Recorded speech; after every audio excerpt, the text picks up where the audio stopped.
ආයුබෝවන්. ඔබ අදත් එක්වන්නේ රට වට කර වැට බැන්දත් කට වට කර වැට බදින්න බැරි ලංකාවේ අංක 1 ප්‍රවෘත්ති ප්‍රකාශය කැම්පස් කොල්ලා ප්‍රවෘත්ති ප්‍රකාශයේ සමගින් පළමු පුවත් සිරස්තල අද සහ සදුදා දින සියලුම පාසල් වසා තබයි. අශෝක රන්වලගේ රියනතුරු සඳහා මූලික විමර්ශනයක්. ශ්‍රී ලංකා 2020 ක්‍රිකට් කණ්ඩායමේ නායකත්වයේ යලිත් දසුන් ශානකට. ප්‍රදේශ කිහිපයක යලිත් නායයම්.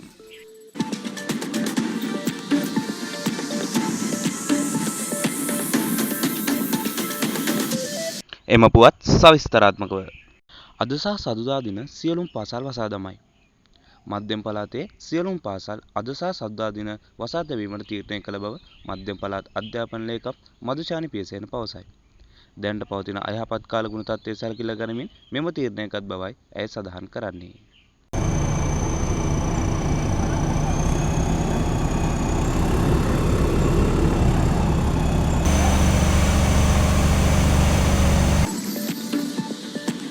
අශෝක රන්වල මහතාගේ රියනතුරු සම්බන්ධයෙන් මූලික විමර්ශනයක්. ජාතික ජනබලවේගයේ පාර්ලිමේන්තු මන්ත්‍රී හිටපු කතානායක අශෝක රන්වලගේ රියනතුරු සම්බන්ධයෙන් පොලිසිය රාජකාරිය පැහැර ඇතැයි මූලික විමර්ශනයේදී අනාවරණය වූ බව පොලිස් මාධ්‍ය කොට්ටාසය අද නිවේදනය කළේය. ඒ අනුව රාජකාරිය පැහැර හැරීමක් සිදු කර ඇති නිලධාරීන්ට එරෙහිව දැඩි නීති ක්‍රියාමාර්ග ගැනීමට පොලිස්පතිතුමා උපදෙස් දුන්නේය.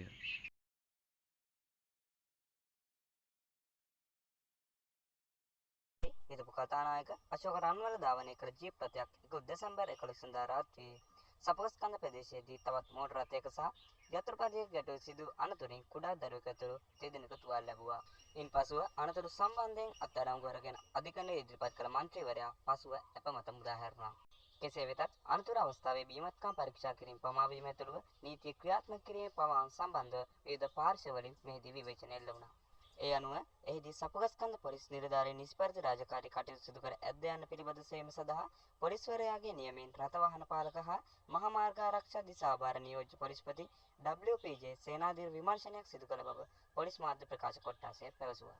එහි වාර්තාව පොලිස්පති ප්‍රියන්ත වීරසූරිය වෙත බාර දී ඇති බව අදාළ විමර්ශනයේදී හෙළි වී ඇත්තේ ඉකුත් 11 වෙනිදා රාත්‍රී 25ට පමණ මෙම අනතුර සිදු වී ඇති බවත් අනතුර සිදුව විනාඩි 25කට පසුව එනම් රාත්‍රී 7:50ට පමණ සපුකන්ද පොලිස් ස්ථානයේ සැරයන්නරෙකු අදාළ ස්ථානයට ගොස් ඇති බවයි.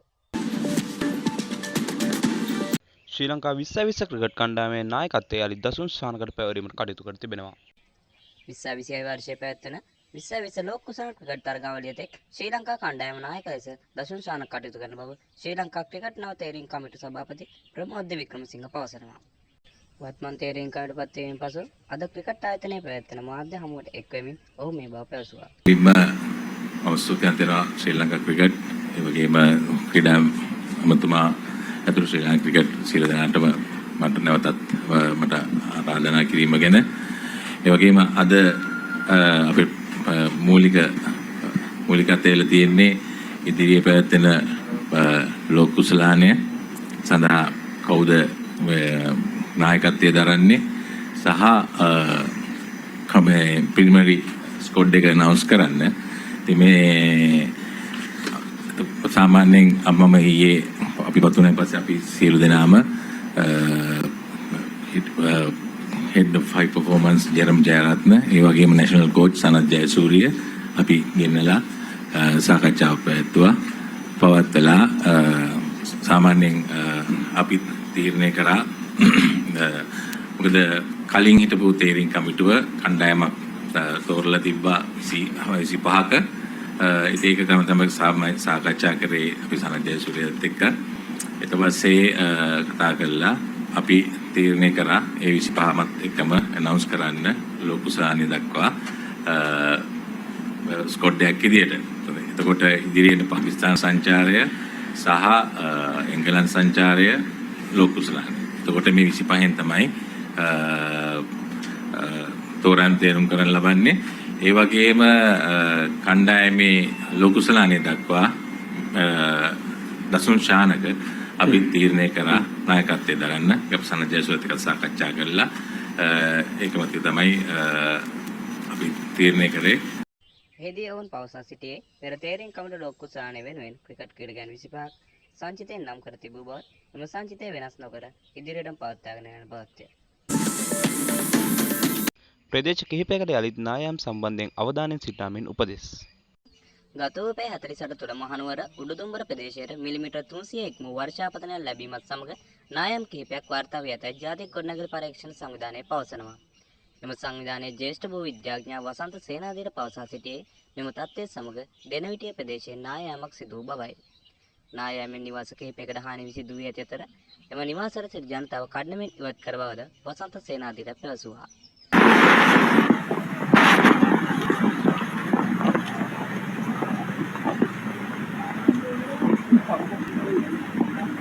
තවද නුවරඑළිය බලපෑ විස්තරයක් සමග නිකලගස්කර ප්‍රදේශයේ වලපනේ මාර්ගයේ නායාම හේතුවෙන් අවහිර වී ඇතැයි පැවසූ ඔහු මාතලේ දිස්ත්‍රික්කයට මිලිමීටර් 100 ඉක්ම වර්ෂාපතනයක් ඊයේ දිනේදී ලැබී ඇතැයි පැවසුවා. තවත් සුළු නායාම් කිහිපයක් වාර්තා වී ඇති නමුත් ඒ පිළිබඳ විස්තරයක් මෙතෙක් ලැබී නොමැති බවද අධ්‍යයනයේත් වැසි ලැබීම නියමිත බැවින් ඒ පිළිබඳ සැලකිලිමත් වෙමින් ජීවිත ආරක්ෂා කර ගැනීමට පියවර ගන්නා ලෙසද ඉල්ලා සිටියා. මේ අතර ආපදා කළමනාකරණ මධ්‍යස්ථානයේ අධ්‍යක්ෂ ජෙනරාල් මේජර් ජෙනරාල් සම්පත් කොටුවේගොඩ පවසා සිටියේ මේ දිනවල ඊසාන්දික මෝසම සක්‍රිය ඇති බැවින් මධ්‍යම පළාතට වැඩි වර්ෂාපතනයක් ලැබීමට හැකියාව ඇති බවයි. කෙසේ වෙතත් නැවත වතාවක් රට තුළ හදිසි ආපදා තත්ත්වයක් ඇතිවහොත් ජනතාවට සහන සැලසීමට ආපදා කළමනාකරණ මධ්‍යස්ථානයේ සෝදානම් සිටින බවද නායම් ලක්ෂණ ඇති කදුකරේ ජීවත් වන ජනතාව අන්තර්දායක ස්ථානවල ඉවත් වන ලෙස ඔවුන් ඉල්ලා සිටියා.